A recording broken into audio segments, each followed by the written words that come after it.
Bonjour à tous.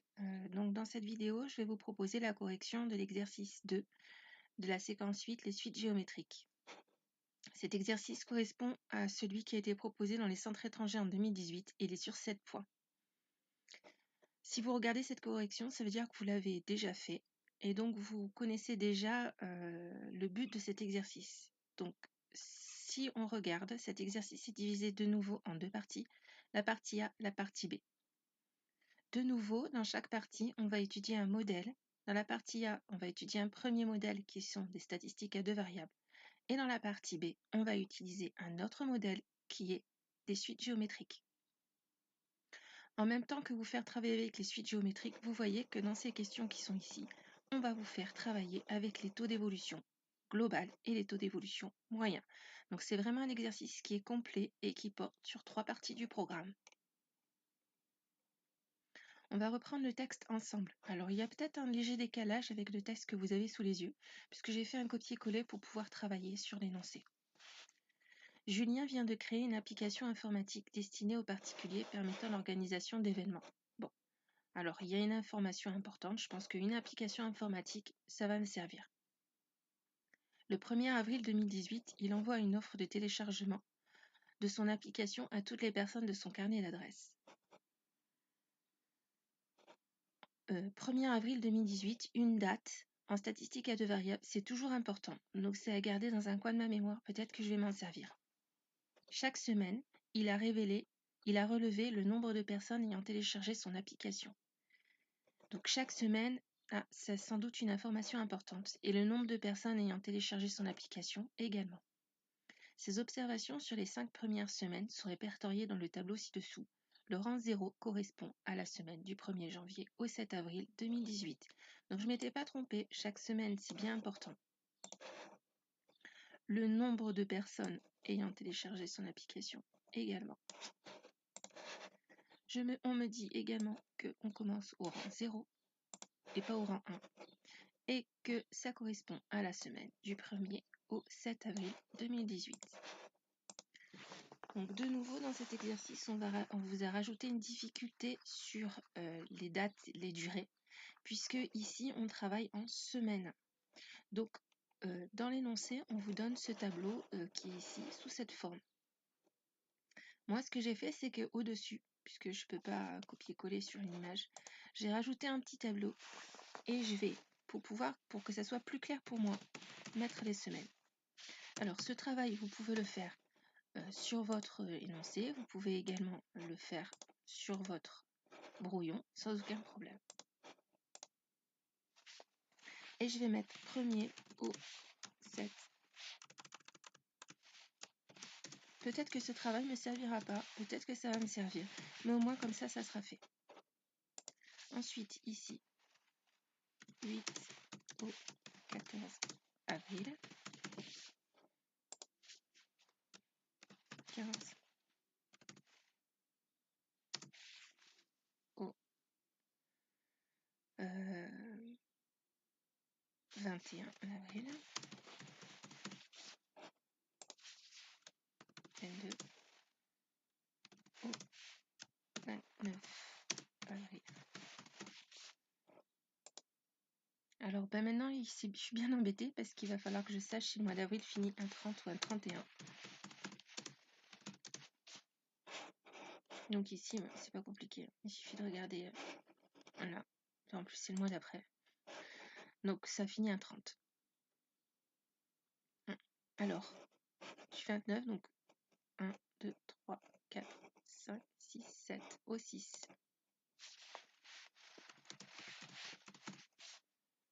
Ah, je me suis trompée. Mais...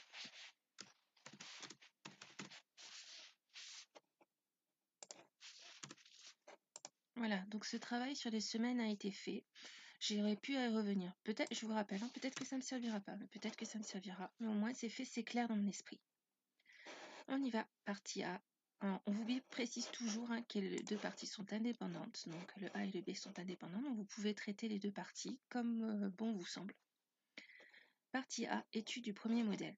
Une représentation graphique du nuage de points de coordonnées XI, YI est donnée en annexe. Alors les annexes, je vais aller les chercher. Elles sont là Donc voilà le graphique et voilà l'algorithme qu'on traitera plus tard. À l'aide de la calculatrice, déterminez l'équation réduite de la droite d'ajustement de x en y obtenue par la méthode des moindres carrés. On donnera les valeurs exactes. Donc ça c'est important. Attention, il n'y aura pas d'arrondi dans cette question des deux coefficients. Donc cette question, je vous ai déjà mis une vidéo pour revoir comment on faisait. Donc on va essayer d'aller rapidement. On rentre les données sur la calculatrice et on obtient A égale 37,2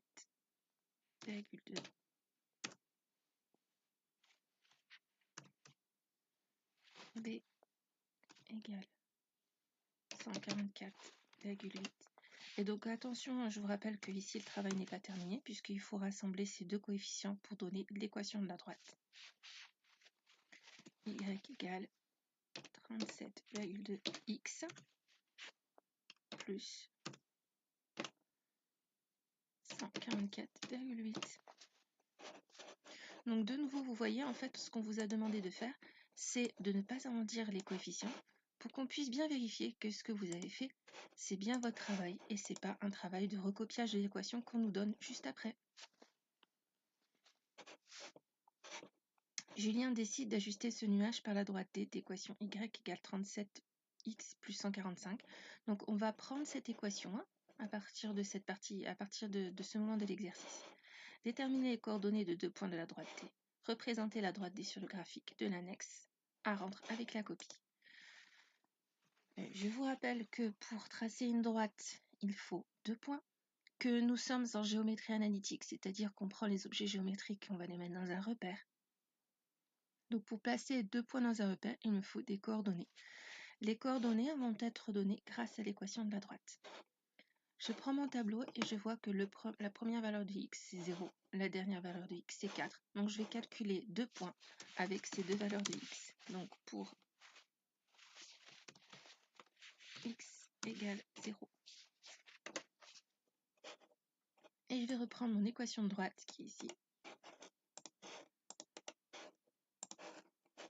Et je vais simplement remplacer x par 0 en faisant bien attention qu'il faut que je mette un fois.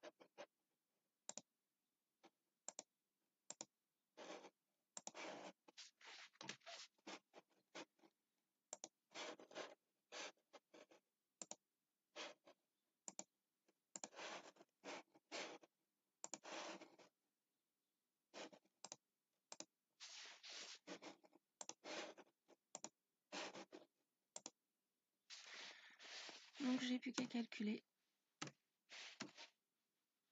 et j'obtiens 144,8. Ah, excusez-moi, vous voyez, je me suis trompée moi-même puisque j'ai pas pris la bonne équation de droite. C'est 37 et 145. Donc ici, ça sera bien 145. Donc j'ai un premier point et les coordonnées de son point sont 0, 145. On n'est pas obligé de rédiger ici, mais moi je vous le fais parce que comme ça vous permet de bien structurer votre pensée.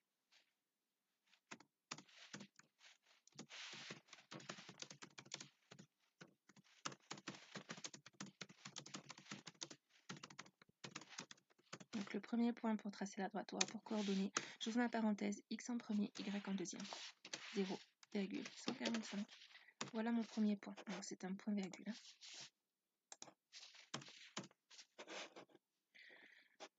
Je vais construire le même raisonnement. Je change la couleur de la police pour que vous puissiez bien voir ce que je fais et la différence entre ce que je fais et la différence de l'énoncé.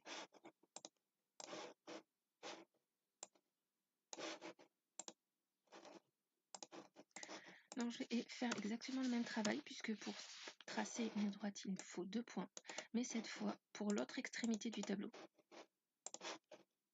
Je vous rappelle que c'est x égale à 4. 4, je remplace dans mon équation de droite 4 et j'obtiens 293. Donc mon deuxième point, ses coordonnées sont 4, 293. Voilà, donc j'ai mes 2 points. J'ai répondu à cette partie de la question, déterminer les coordonnées de 2 points de la droite. Souvent, cette question, elle n'est pas posée, mais la question posée, c'est simplement représenter la droite D sur le graphique. Donc, vous devez savoir que si on nous demande de représenter la droite D, ça veut dire qu'on nous demande de déterminer les coordonnées de 2 points. Ce travail sera à faire sur l'annexe, à rendre avec la copie. Donc, on y va sur l'annexe et on va placer ces 2 points. Donc, le premier point a pour coordonnées 0, 145. Donc je vais essayer de placer ça le plus précisément possible. Et des fois c'est un peu compliqué, mais on va essayer de le faire. Donc ici le graphique, vous voyez que là je suis à 50. Donc, je pense qu'un tiré ça fait 10, alors on y va, on vérifie. 10, 20, 30, 40, 50, donc c'est bon. Ça veut dire qu'un petit tiré ici, une sous-unité, ça fait 10. Donc si ici on me demande, je suis à 150, ça veut dire que là, ici, je suis à 160 et ici à 140. 145, c'est entre les deux. Donc je vais essayer d'être précis, je le place ici.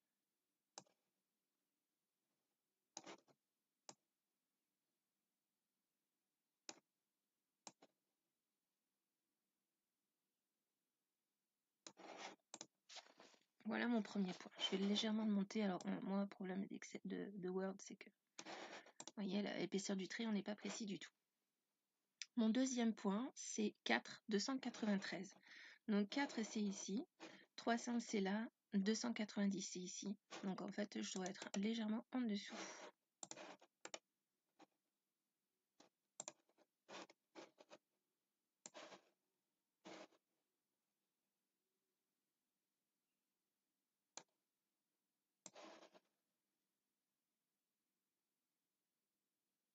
Environ ici. Voilà, donc j'ai placé mes 2 points. Maintenant, j'ai plus qu'à tracer ma droite.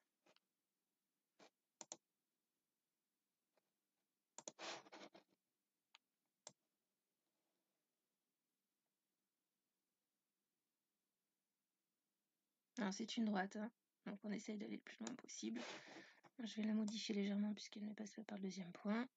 Voilà, et je l'agrandis.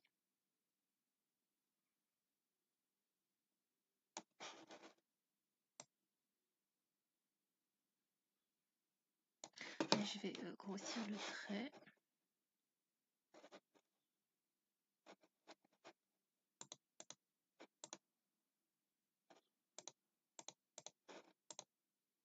Voilà ma droite.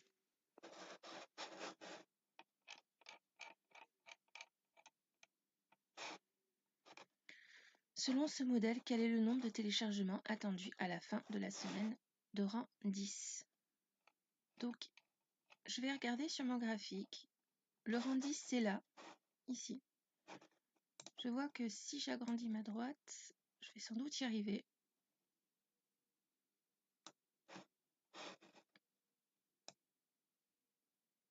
On va vérifier. Rang 10, c'est là. Je regarde. Hop, hop. Non, vous voyez que moi ici, je sors du graphique. Donc, je ne pourrais pas utiliser la méthode graphique. Donc, qu'est-ce que je vais faire? Eh bien, je vais faire la méthode par le calcul. Donc, en fait, ce qu'on me demande de faire, c'est exactement le même travail qu'ici. Sauf que il faut remplacer x par 10. Hop. Donc, moi, je vais faire un copier-coller ici et je vais remplacer x par 10. Et j'ai plus qu'à calculer. Et on obtient 515. N'oubliez pas de recontextualiser le nombre de téléchargements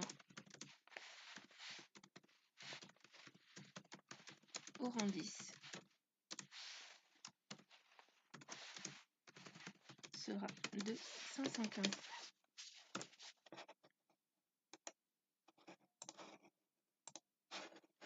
Donc vous voyez que le travail préalable que j'ai fait sur mon tableau ne m'a pas servi dans cet exercice, mais ça aurait pu être le cas. Donc c'est pas du temps perdu.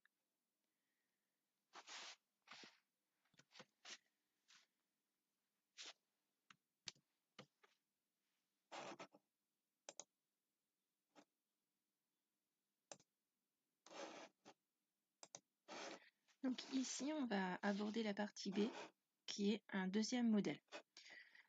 Lisons le texte ensemble. En réalité, le nombre de téléchargements effectués jusqu'à la fin de la semaine de rang 10 est donné par le tableau ci-dessous. Donc on vous dit, on change légèrement le modèle et on vous dit à partir du... Donc ici on finissait au rang 4, à 296. Donc là, on vous dit, on s'arrête au rang 4, mais on continue. Rang 5, 6, 7, 8 jusqu'au rang 10 et on est à 1095 téléchargements au rang 10. Vous voyez que la valeur que j'obtiens ici est complètement différente. Donc on utilise vraiment un nouveau modèle. Justifier que le taux d'évolution global, donc taux d'évolution global, ça me dit quelque chose. Je connais ma formule, je connais mon cours, donc on est bon. Du nombre de téléchargements entre la semaine de rang 4 et la semaine de rang 10. Donc ici, on me dit où je commence, où je termine. Et de 270.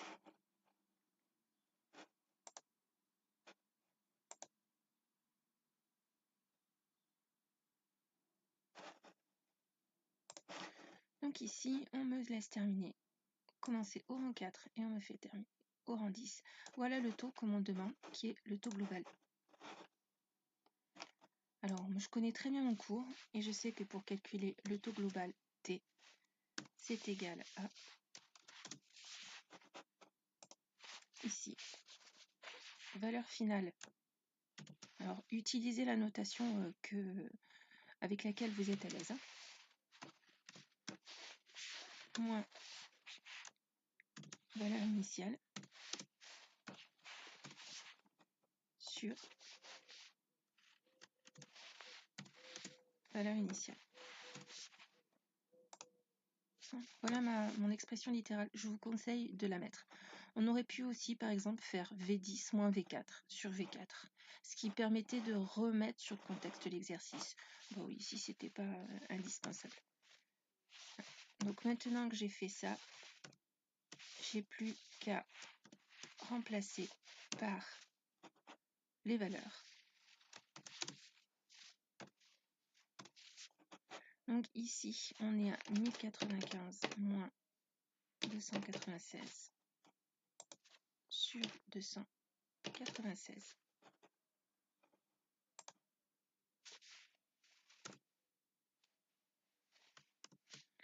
J'effectue mon calcul et j'obtiens 2,70.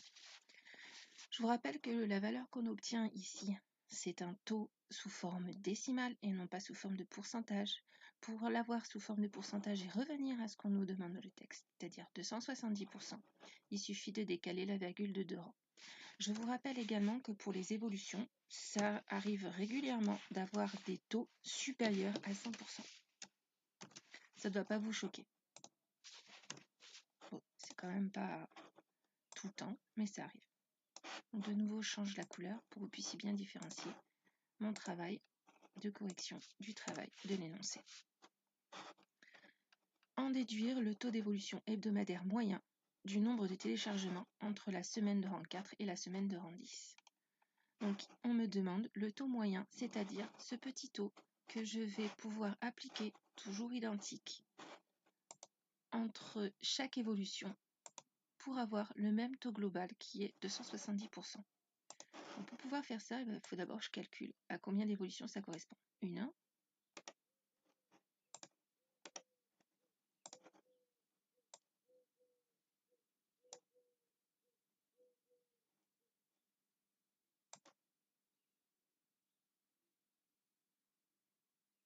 2.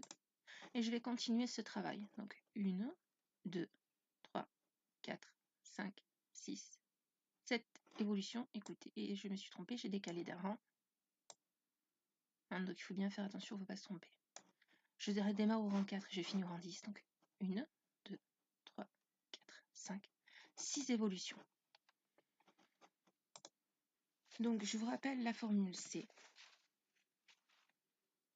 1 plus taux global égale 1 plus taux moyen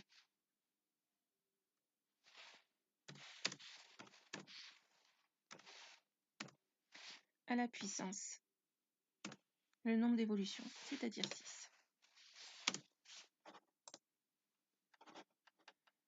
Voilà ma formule, mon expression littérale.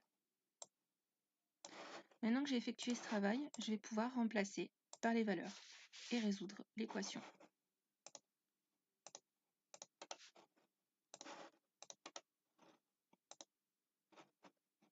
Donc la valeur que je connais ici, c'est le taux global, en faisant attention que ce taux global doit être mis sous forme décimale.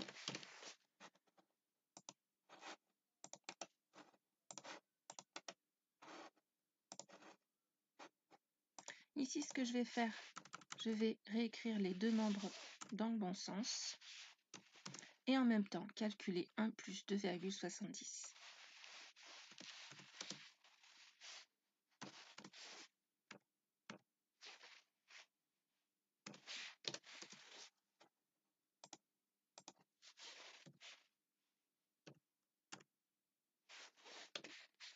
Ce qui nous fait 3,70. Maintenant, ce qui m'embête, c'est ce puissance 6. Donc, je vous rappelle que pour pouvoir enlever ce puissance 6, on va passer le deuxième membre à la racine énième.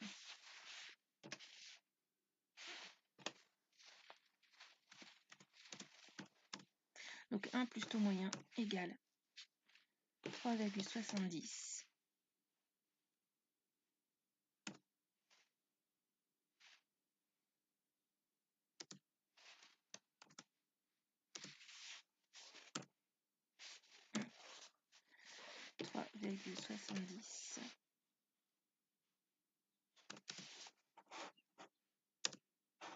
Et ici, hop, je vais mettre une fraction.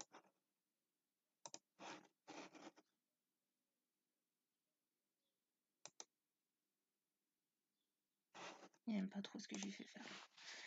1 sixième.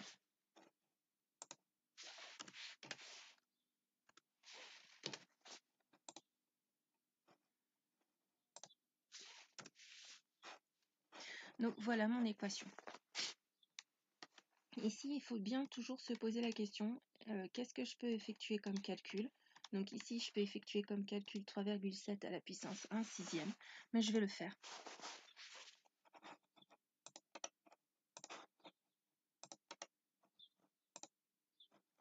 Donc 1 plus Tm, et je calcule sur ma calculatrice, en faisant bien attention de ne pas vous tromper, hein, et on obtient 1,24.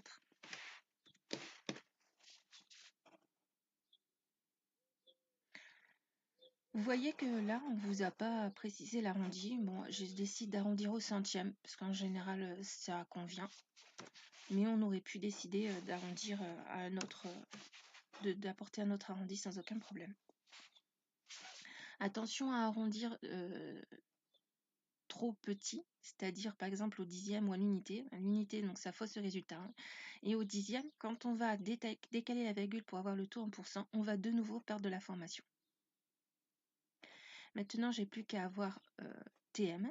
Et pour faire ça, eh bien, il suffit de faire Tm égale 1,24 moins 1.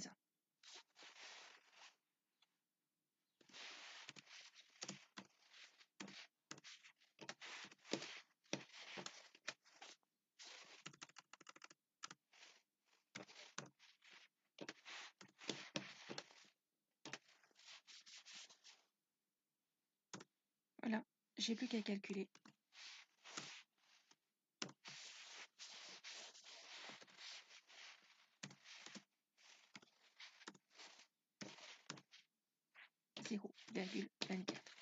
Vous pouvez également le mettre sous forme de pourcentage. Alors, vous voyez que je perds encore l'information, donc je vais quand même rajouter un dixième.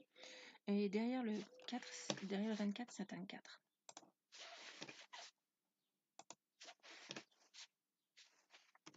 Égale 2,44.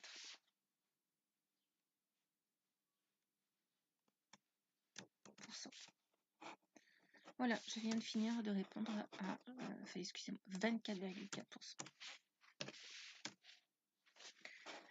À la question 2, et donc j'ai terminé mon travail avec taux global et taux moyen. Ici, ce qu'on nous demande de faire, c'est qu'on va reprendre un modèle et on va faire des suites. On fait l'hypothèse qu'à partir de la semaine 10, donc au-delà du tableau, hein, on est là, ici. Donc on ne connaît pas les valeurs. Le taux d'évolution hebdomadaire du nombre de téléchargements est constant. est égal à 24%. Oh, c'est bizarre parce que moi, ce que j'obtiens, c'est 24,4 dans la question 1, dans la question précédente. Donc ça veut dire que je ne me suis pas trop trompée dans mon calcul. Le nombre de téléchargements hebdomadaires au cours de la semaine de rang 10 plus n est alors modélisé par le terme du 1 d'une suite de premiers termes U0 égale 1095. Donc ici, c'est le rang 0. On démarre de là. On est au rang 10, qui correspond au rang 0 de ma suite.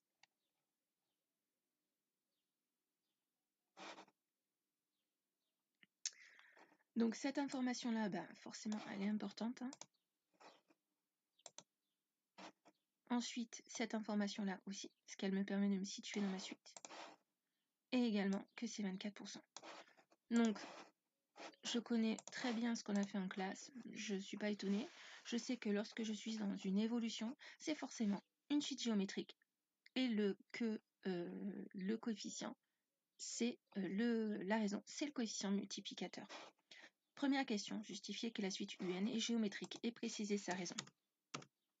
Donc c'est toujours la même phrase, comme on a fait exactement le même travail dans l'exercice précédent. Je vais aller le chercher et je vais faire un copier-coller.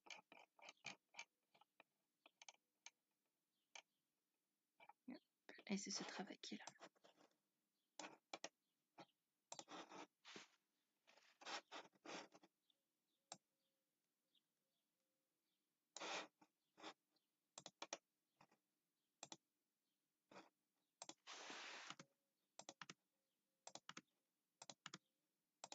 Mais sauf qu'ici, on ne nous demande pas le calcul du premier terme.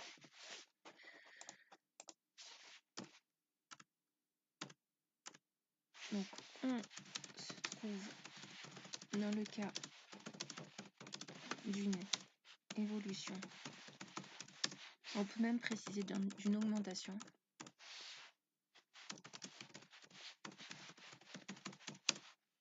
De 24%.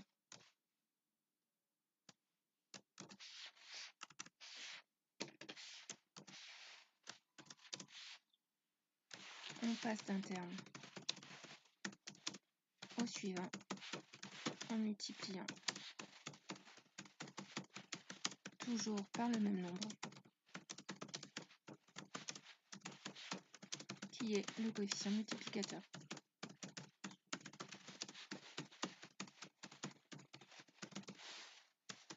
On se trouve bien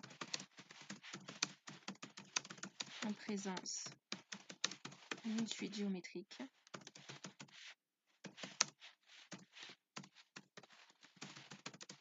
dont la raison est C. Voilà un exemple de phrase.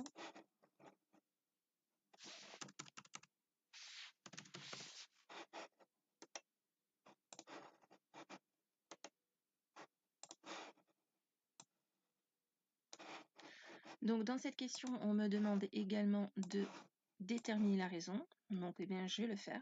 Je sais que le coefficient c'est 1 plus t. Je sais que mon t ici c'est 24%. Ce qui est donné sous forme décimale 0,24. Et donc j'ai plus qu'à faire 1 plus 0,24 et ce qui me donne 1,24. Voilà ma raison. Exprimer UN en fonction de n, donc c'est également une question qu'on a fait dans l'exercice précédent. Ce qu'on nous demande ici, c'est le terme général. Donc, je connais mon cours et je sais que vous regardez votre carte mentale, on se retrouve en présence d'une suite géométrique et que le premier terme, c'est U0. C'est un travail qu'on a déjà effectué également dans l'exercice précédent pour pouvoir gagner du temps. Hop, je vais aller rechercher, voilà, la formule et je vais remplacer.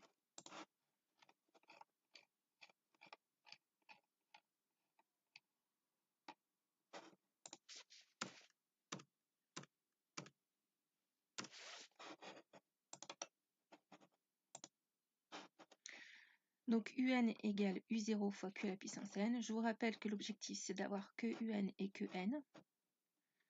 Mon premier terme ici vaut 1095 et ma raison 1,24.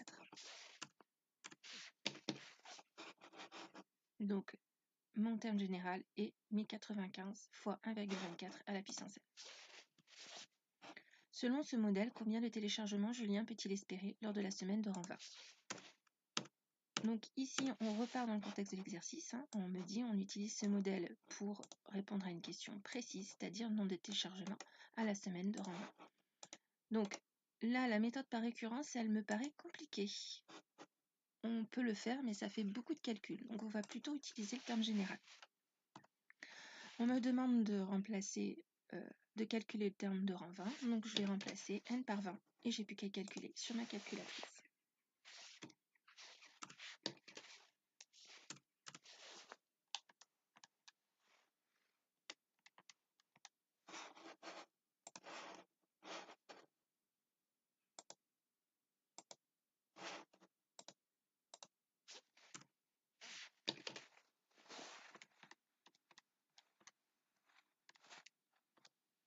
Et je me retrouve avec 80 881. On ne précise pas l'arrondi ici, mais il vient de lui-même, puisque on est avec un nombre de téléchargements, donc il est bien évident qu'on va arrondir à l'unité. On ne va pas pouvoir avoir de virgule.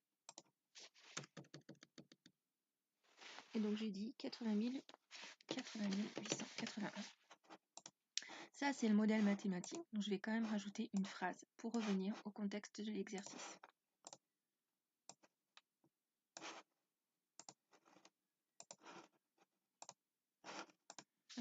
La phrase est assez simple. Le nombre de téléchargements que Julien peut espérer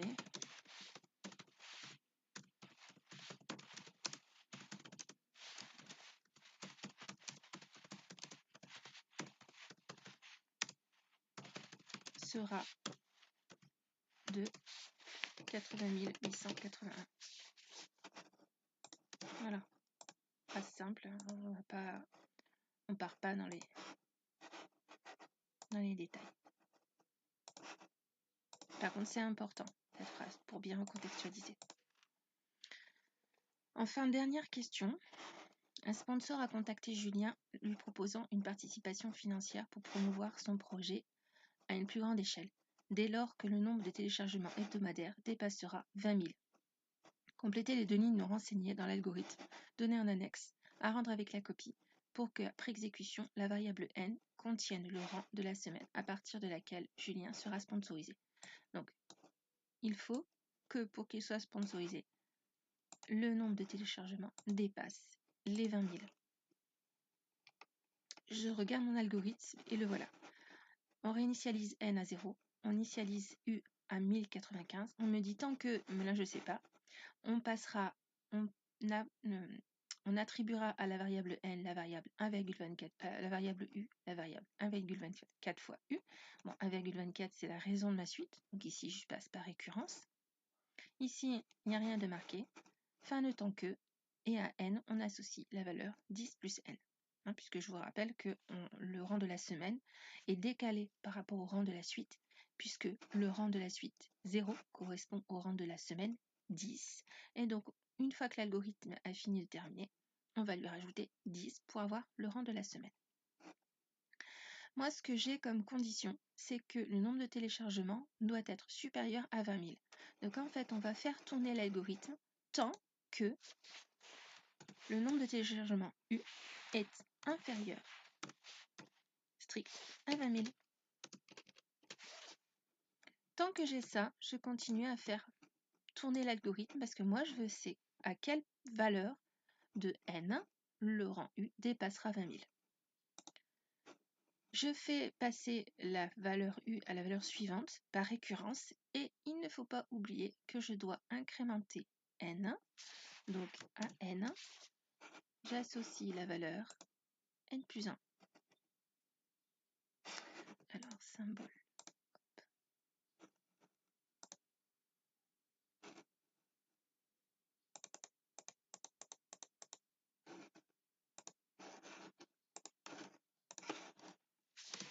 N plus 1, c'est-à-dire que je vais incrémenter la valeur de n, je vais augmenter le rang de ma suite de 1, et ainsi de suite, jusqu'à ce que U dépasse les 20 000.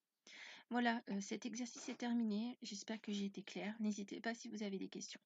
Allez, au revoir.